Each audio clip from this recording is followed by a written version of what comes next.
174 বোতল ফেন্সিডিল সহ এক ব্যক্তিকে গ্রেপ্তার করলো রানীতলা থানার পুলিশ। জানা যায় বাবা ছেলে মিলে করতে অবৈধ কাশির সিরাপ অর্থাৎ ফেন্সিডিলের ব্যবসা। তারপরই আজ রানীতলা থানার ভারপ্রাপ্ত আধিকারিক মোহাম্মদ খুরশিদ আলমের কাছে গোপন সূত্রে খবর আসে রানীতলা থানার অন্তর্গত সরলপুল অঞ্চলের বেগুনডিহি এলাকায় বাড়ির মধ্যেই চলছে অবৈধ ফেন্সিডিলের ব্যবসা এবং অভিযুক্ত ফেন্সিডিল ব্যবসায়ী ছেলে কিছু মাল নিয়ে আসবে তার বাড়িতেই। তারপরে রানীতলা থানার পুলিশ নাকা তল্লাশি চালায় সরলপুল এলাকায়। সেখান দিয়েই যাচ্ছিল অভিযুক্ত ফেন্সিডিল ব্যবসায়ীর ছেলে। তাকে দাঁড় করিয়ে তল্লাশি চালিয়ে তার কাছ থেকে উদ্ধার হয় 174 বোতল ফেন্সিডিল।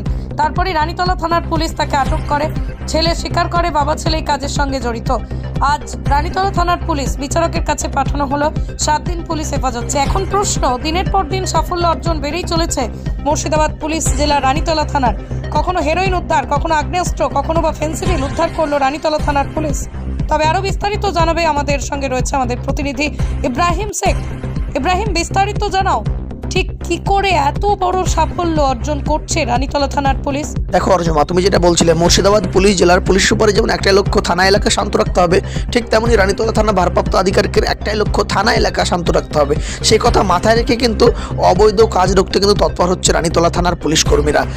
জানা যায় রানীতলা থানার ভারপ্রাপ্ত আধিকারিক গতকাল গোপন সূত্রে খবর পায় যে ফেন্সিডিল এক বিক্রেতা তার বাড়ি নিয়ে যাবে বিক্রি করার জন্য। সে মতো অবস্থায় রানীতলা থানার একটি পুলিশ টিম নাকা তল্লাশি চালায় সরলপুর অঞ্চল এলাকায়। আর সেই মুহূর্তে কিন্তু এক ব্যক্তি ঘোরাফেরা করে, তাকে সন্দেহজনক হওয়ায় তাকে ধরে গ্রেপ্তার করলে তার কাছ থেকে উদ্ধার হয় 174 বোতল ফেন্সিডিল। যে ফেন্সিডিল তিনি বাড়িতে বিক্রি করার উদ্দেশ্যে নিয়ে যাচ্ছিল, ঠিক এমনই কথা বলছে সেই গ্রেপ্তার হওয়া ব্যক্তি। তবে এই ফেন্সিডিলের পেছনে আর কে বা কারা জড়িত তার তদন্ত শুরু করেছে রানীতলা থানার পুলিশ। আজ তাকে 7 দিনের পুলিশ হেফাজতে লালবাগ মহকুমা আদালতে পাঠানো হয়েছে রানীতলা থানা থেকে। ধন্যবাদ ইব্রাহিম, পুরো বিষয়ে নজর রাখো। আমাদের সঙ্গে এই মুহূর্তে ছিলেন আমাদের প্রতিনিধি। আমরা আবারও পরে দরকার পড়লে যোগাযোগের চেষ্টা করব ইব্রাহিম শেখের সঙ্গে। চলুন বিস্তারিত আপনাদের প্রতিবেদন দেখানো যাক। দেখুন সেই ছবি, খবর 24, যা সত্য তা প্রকাশিত।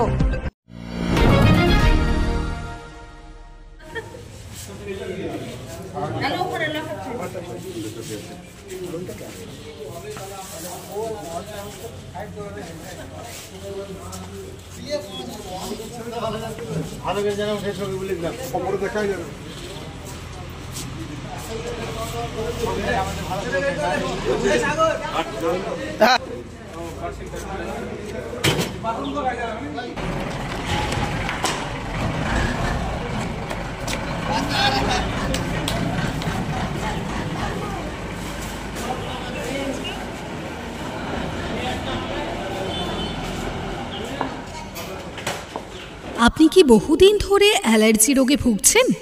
অনেক জায়গায় অনেক ডাক্তারবাবুকে দেখিয়ে ওষুধ খেয়েও কোনো সমাধান পাননি?